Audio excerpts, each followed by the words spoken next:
Assalamualaikum warahmatullahi wabarakatuh. Salam pramuka. Adik-adik, ini adalah video penjelasan tentang pembuatan deskripsi untuk deskripsi SKU Bantara. Pada video kali ini kita akan membahas tentang pembuatan deskripsi dari poin nomor 2 sampai dengan poin nomor 10. Baik, kita tidak berlama-lama, kita langsung saja. Sebelum saya mulai di poin kedua, sekali lagi untuk tanda tangan atau paraf serta tanggal, sekali lagi itu menyesuaikan kapan ditandatangani dan di hari itu adik-adik bisa menyematkan atau di saat pengujiannya atau penilaian, di situ adik-adik bisa menyematkan tanggal pelaksanaannya. Kemudian kepada siapa boleh ditandatangani, pada dasarnya dalam aturannya tetap adalah anggota pramuka dewasa yang sudah KMD.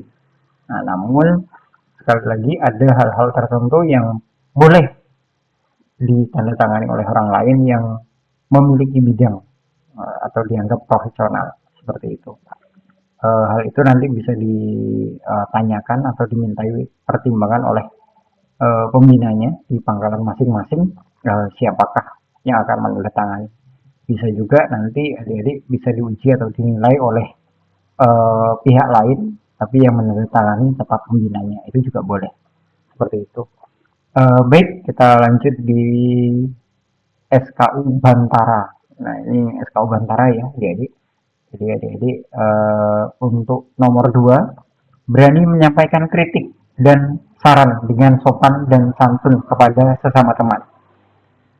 Untuk hal ini tentu ada poin tersendiri. Bisa jadi adik-adik dinilai secara tidak langsung oleh kakak-kakak pembinanya, atau mungkin kakak pembinanya akan meminta bantuan kepada guru bahasa Indonesia atau bahasa Inggris, sehingga di saat adik-adik menyampaikan kritik atau saran ketika melakukan diskusi atau ketika saat adik-adik melakukan rapat ambalan atau yang lainnya, ini bisa dinilai secara tidak langsung. Nah, apabila ini ditandatangani oleh pembinanya, maka adik-adik tinggal menuliskan di deskripsinya pada poin kedua itu, adik-adik buat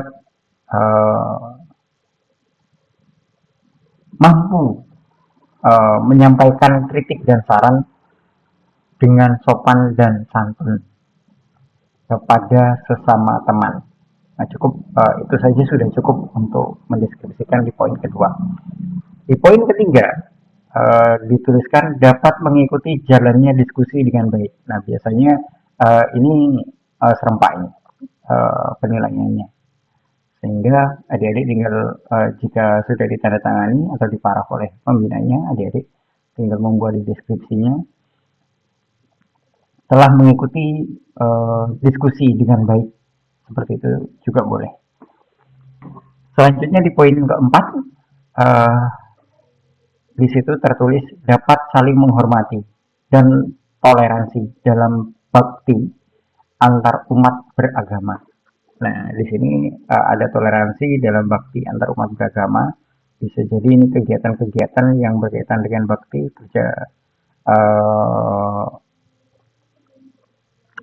acara-acara keagamaan dan lain sebagainya. Nah, di kategori ini penilaiannya bisa saja pembinanya meminta oleh tokoh agama terkait dengan kegiatan toleransi dalam hal bakti di antar umat beragama. Diingat ya adik-adik bahwa ini adalah kegiatan bakti antar umat beragama, artinya tidak satu agama. Nah, untuk pembuatannya membuat deskripsi, adik-adik bisa menuliskan telah mampu menumbuhkan rasa saling menghormati. Saya ulangi ya, telah mampu menumbuhkan rasa saling menghormati dan toleransi dalam bakti antar umat beragama. Cukup seperti itu saja deskripsinya.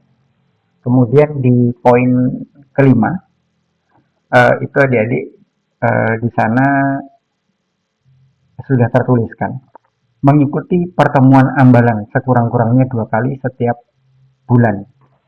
Artinya adik-adik apabila dalam 1 bulan itu biasanya 4 kali. Jadi adik-adik dia anjurkan minimal 2 kali mengikuti kegiatan dalam 1 bulan. Bagaimana jika kurang dari itu? Maka eh, poin kelima ini belum bisa adik-adik isi. Ya, cara cara membuat deskripsinya, adik-adik bisa menyampaikan telah mengikuti kegiatan pertemuan ambalan sebanyak sekian kali setiap bulan. Nah, sekian kalinya itu adik-adik isi. Kira-kira adik-adik mengikutinya berapa kali? 2 kali kah, 3 kali kah, atau 4 kali dalam setiap bulannya.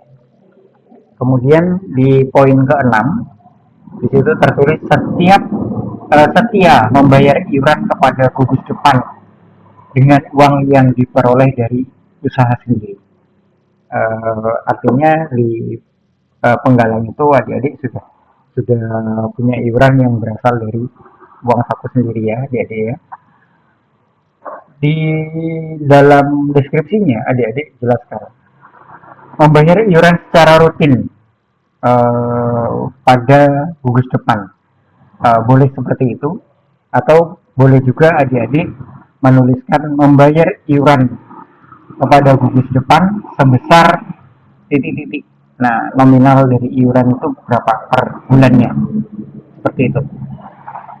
Di poin ke-7 tertulis dapat berbahasa Indonesia dengan baik dan benar dalam pergaulan sehari-hari. Nah, ini PR penting adik-adik karena biasanya adik-adik akan terbiasa dengan menggunakan bahasa ibu atau bahasa daerah adik masing-masing.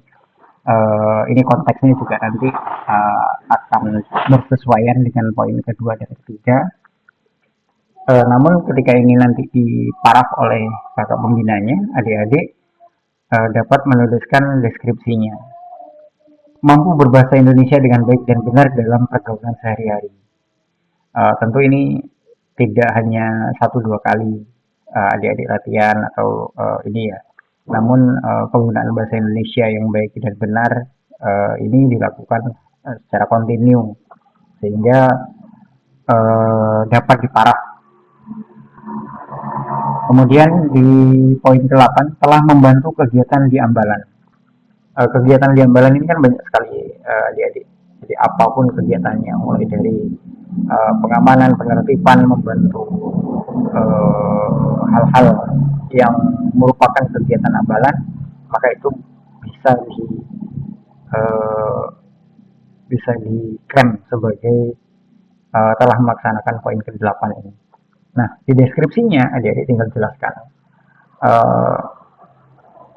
telah melakukan kegiatan titik-titik atau telah membantu kegiatan titik-titik. Titik-titiknya diisi apa sih yang sudah adik-adik lakukan di Ambalan, apa yang sudah peran adik yang sudah adik-adik lakukan di Ambalan adik-adik semuanya.